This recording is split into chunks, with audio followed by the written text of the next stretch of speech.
और 18 जून 2023 टाइटन नाम का एक सबमरीन टाइटैनिक के मलबे को देखने के लिए रवाना हुआ। इसके अंदर 5 लोग सवार थे। टाइटन को बनाया था ओशियन गेट नाम की एक कंपनी ने और उसका सीईओ भी इसी सबमरीन में सवार था।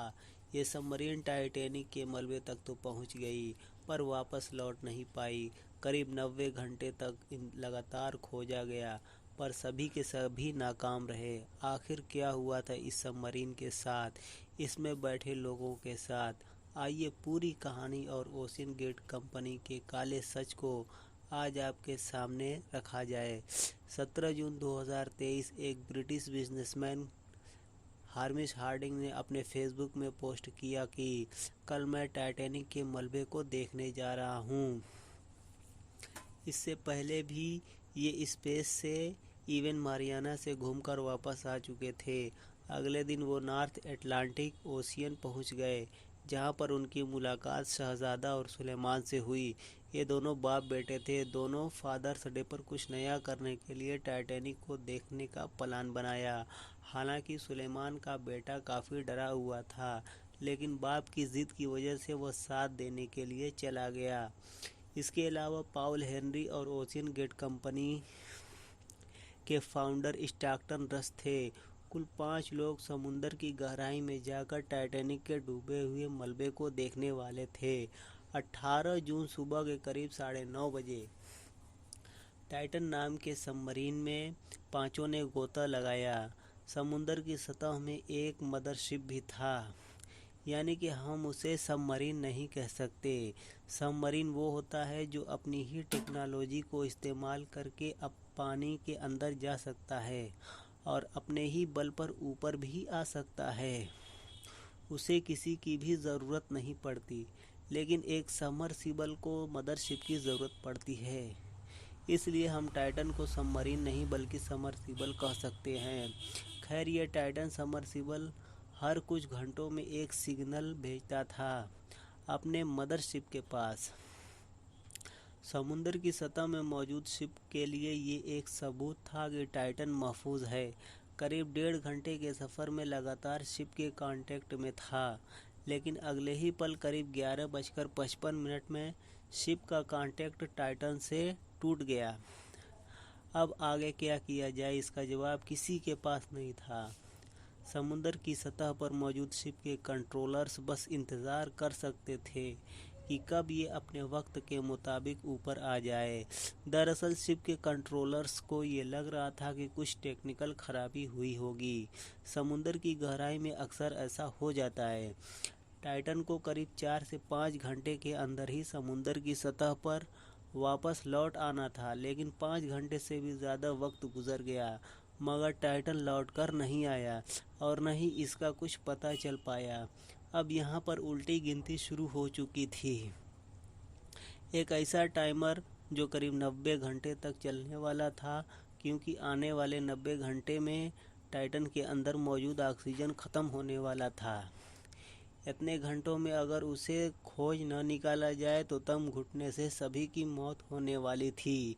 अब यहाँ पर एक ज़बरदस्त रेस्क्यू मिशन चलाया गया जिसे यूएस और कनाडा दोनों मिलकर कर रहे थे। टाइटन सबमर्सिबल में सबसे बड़ी प्रॉब्लम यह थी कि उसके गेट को अंदर से खोला नहीं जा सकता था, यानी कि टाइटन अगर समुद्र की सतह पर आ भी जाता तब भी वो टाइटन के गेट को खोलकर बाहर नहीं आ सकते थे। वो सतह पर आने के बावजूद भी दम घुटने से मौत हो जाती। इसीलिए उसे खोजने के लिए बहुत सारी शिप का इस्तेमाल किया गया। 4 एरोप्लेन लगातार समुद्र के ऊपर चक्कर लगा रहे थे। इसके अलावा पानी के अंदर ढेर सारी रोबोटिक व्हीकल का इस्तेमाल किया गया। इन सभी ने जी जान लगा दिया, चाहे समुद्र के अंदर हो या समुद्र के बाहर, सतह पर या फिजा से हर जगह खोजबीन हो रही थी। सुबह से शाम और शाम से रात हो गई पर टाइटन का कुछ भी पता नहीं चल पाया। 12,500 फीट की गहराई में जहां सूरज की रोशनी भी नहीं पहुंच पाती, ऐसी अंधेरी जगह में टाइटन को खोज पाना नामुमकिन सा लग रहा था। ऊपर से इतनी गहराई में जीपीएस भी काम नहीं करता। ऐसे डीप सी मिशन में सबमरीन में एक आवाज़ प्रोड्यूस करने वाला पुर्जा लगा होता है जिससे खोजी दल उसे डिटेक्ट कर लेते हैं। पर टाइटन में यह टेक्नोलॉजी इंस्टॉल नहीं था। टाइटन को लगातार 4 दिनों तक खोजा गया, 26,000 स्क्वायर किलोमीटर तक खोजा गया, पर कोई भी सुराग नहीं मिला। अब बस कुछ ही घंटों का ऑक्सीजन बचा हुआ था। 22 जून 2023 दोपहर के करीब 1 बजे यूएस कोस्ट गार्ड ने एक चौंका देने वाला अनाउंसमेंट किया। उन्होंने कहा कि टाइटैनिक के मलबे के पास ही टाइटन सबमरीन का मलबा मिला। इस सबमर्सिबल के चिथड़े उड़ चुके थे। समुद्र के 12,500 फीट की गहराई में सभी 5 लोगों की मौत हो गई। इन 5 के बारे में, अपने प्लैनेट्स के बारे में जितनी अच्छी तरह इन 5 की इतनी भयानक मौत की एक चींटी के बराबर मांस या हड्डी भी नहीं बची। हम सौर मंडल के बारे में, अपने प्लैनेट के बारे में जितनी अच्छी तरीके से जानते हैं, उसका 10% भी हम अपने ही अर्थ के समुद्र के बारे में नहीं जानते। एक प्लेन के अंदर 1 बार प्रेशर होता है, यानी कि करीब 14.7 psi। इस प्रेशर में हम इंसान जिंदा रह सकते हैं। जब ये प्लेन 30,000 फीट पर होता है तो एटमॉस्फेरिक प्रेशर 2.7 psi गिर जाता है। यहाँ पर प्लेन के अंदर 14.7 psi और बाहर 2.7 psi, यानी कि ऑलमोस्ट 12 psi का डिफरेंस होता है। यहाँ पर बात करें स्पेस की तो हवा वहाँ पर ऑलमोस्ट ख़त्म हो जाती है, यानी कि हम 0 psi मान सकते हैं। इट मीन्स अगर प्लेन को 30,000 फीट की बुलंदी पर उड़ना है तो उसे उतना मजबूत बनाना पड़ेगा कि वो 12 psi को झेल सके। वहीं अगर स्पेस में जाना है तो स्पेस सूट को इतना स्ट्रांग बनाना पड़ेगा कि वो 15 psi को झेल सके। पर जैसे ही हम स्पेस से समुद्र की गहराई में आते हैं, वैसे ही यहाँ पर पूरी की पूरी कहानी बदल जाती है। जहाँ स्पेस में 15 psi का दबाव पड़ता है, वहीं डीप सी में ऑलमोस्ट 4,000 psi का दबाव पड़ता है। ये स्पेस के कंपैरिजन में इतना ज़्यादा है कि आप खुद ही कंपेयर कर सकते हैं 15 और 400 psi की कितना ज़्यादा है। आप इसके बारे में अंदाज़ा भी नहीं लगा सकते।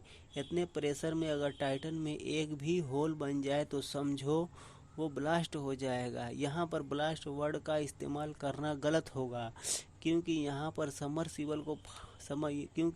समरसिबल फटेगा नहीं, बल्कि पानी के दबाव की वजह से अपने ही एरिया में पिचक जाएगा। एक न्यूज़ चैनल वालों ने ये पूछ लिया कि ठीक है, अगर एक एक्सीडेंट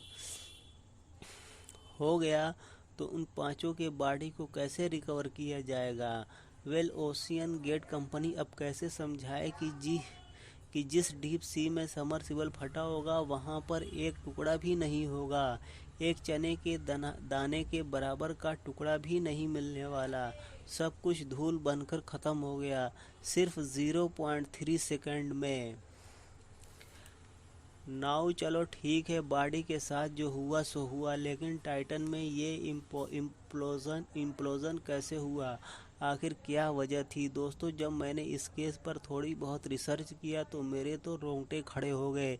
इंसान इतनी सारी लापरवाही, बहुत सारी कमियां इस केस में देखने को मिली, तो आइए उन्हें भी हम जान लेते हैं आज की इस वीडियो में। दोस्तों, इस केस की शुरुआत थोड़ा शुरू से करते हैं। ओशियन गेट नाम का एक रिसर्च कंपनी बनाया गया, जिससे बेसिकली डीप सी में रहने वाले माइक्रो ऑर्गेनिज्म के बारे में, जीवों के बारे में रिसर्च करने के लिए बनाया गया। ज़रा सोचिए, इतनी गहराई में जहाँ इंसानों की कोई औकात नहीं, वहाँ ये छोटी छोटी दुनिया आखिर कैसे पनप रही है। इन जीवों का स्ट्रक्चर क्या है, उनका डीएनए क्या है, कैसा है। यहाँ जानने के लिए तो बहुत कुछ है। ओशियन गेट कंपनी इसी तरह बहुत सारे रिसर्च कंडक्ट करती थी, लेकिन अगेन मैं आपको बता दूं कि स्पेस मिशन में उतना खर्च नहीं आता जितना कि डीप सी मिशन में। लेकिन यहाँ स्पेस के कंपैरिजन में सबमरीन को 100 गुना ज़्यादा मजबूत बनाना पड़ेगा और इसके लिए ज़रूरत पड़ेगी बहुत सारे पैसों की। अब यहाँ पर उस कंपनी ने अरबपतियों को टारगेट किया, क्योंकि ये एक प्राइवेट कंपनी थी, गवर्नमेंट से कोई फंडिंग आने वाली नहीं थी। इस कंपनी ने कहा कि भाई हम आपको टाइटैनिक के मलबे तक ले जाएंगे, लेकिन आपको करोड़ों रुपए चुकाना पड़ेगा। अब जिसके पास पैसा है वो एडवेंचर के लिए तो निकल ही जाएगा। पूरी दुनिया में अमीरों की कमी नहीं है। इसी तरह से डीप सी टूरिस्ट करा के ये कंपनी अपना प्रॉफिट जनरेट कर रही थी। लेकिन चलो कोई बात नहीं, यहाँ तक तो सब कुछ ठीक था, ऐसा करना कोई गलत बात नहीं है। लेकिन ये कंपनी पैसे तो दबा के ले रही थी, लेकिन सेफ्टी के मैटर में लोगों से खिलवाड़ कर रही थी। कंपनी चाहती थी कि हम कम से कम खर्च में इस सफ़र को पूरा कर लें। इसके लिए सेफ्टी के बहुत सारे रूल्स को तोड़ा गया। टाइटन सबमर्सिबल में बहुत सारा कॉस्ट कटिंग किया गया। एक स्ट्रांग सबमर्सिबल बनाने के लिए, एक मजबूत पनडुब्बी बनाने के लिए उसका आकार एक गोले के आकार का होना चाहिए। उसके साइज़ को कम रखना चाहिए ताकि पानी का दबाव बॉडी में फैल जाए।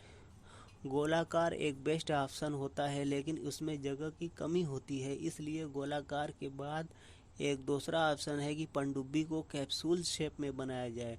अब बात आ ही चुकी है सबमरीन बनाने की, तो एक बात आपको और जानना चाहिए कि भले ही आज हम प्लेन की मदद से आसमान में उड़ पाते हैं, दूसरे प्लेनेट से कम्युनिकेट भी कर पाते हैं, लेकिन जब बात आती है समुंदर की, तो हमारे पास उतनी एडवांस टेक्नोलॉजी नहीं है।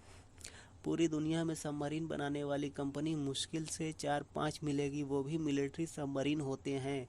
ऐसे सबमरीन साइज में काफ़ी बड़े होते हैं और कैप्सूल शेप में होते हैं। ऐसे सबमरीन डीप सी में कभी नहीं पहुंच सकते। अगर आप पूछते हैं कि मिलिट्री सबमरीन का इस्तेमाल करके टाइटैनिक को देख सकते हैं, तो भाई इसका जवाब है नहीं। 90% तक सबमरीन उतने गहराई तक नहीं जा सकते। डीप सी तक पहुंचने वाले सबमरीन बहुत ही रेयर हैं। ऐसे डीप सी सबमरीन को बनाने के दौरान अगर 1% भी इधर हो जाए या बॉडी थोड़ा सा दब गया, उठ गया, तो समझो वो सबमरीन गया काम से। इस तरह के सबमरीन बनाने के लिए अभी तक हमारे पास बस एक ही मटेरियल है और वो है टाइटेनियम।